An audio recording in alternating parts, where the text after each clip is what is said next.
Hi friends, ఉసిరికాయ పచ్చడి ఎలా పెట్టుకోవాలంటే ఈ ఉసిరికాయలు బాగా ఉన్నవి మీడియం సైజ్ తీసుకొని చక్కగా వాష్ చేసుకొని డ్రై చేసుకున్నాక ఇలా ఆయిల్లో వేసుకోవాలి. కేజీకి 1 కేజీ ఉసిరికాయలు అయితే 1/2 కేజీ ఆయిల్ ఉండాలి. అది బాగా ఇలాగా ఫ్రై చేసుకోవాలి. రెడ్డిష్ కలర్ వచ్చినంత వరకు ఈ కలర్ వచ్చినంత వరకు దీన్ని ఇలా చేసుకోవాలి.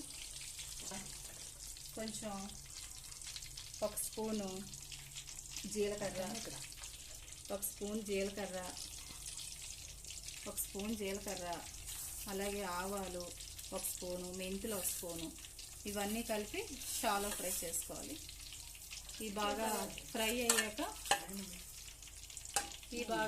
అయ్యాక మీకు తీసి పక్కన పెట్టుకొని మిక్సీ పట్టుకొని పక్కన ఉంచుకోవాలి ఫ్రెండ్స్.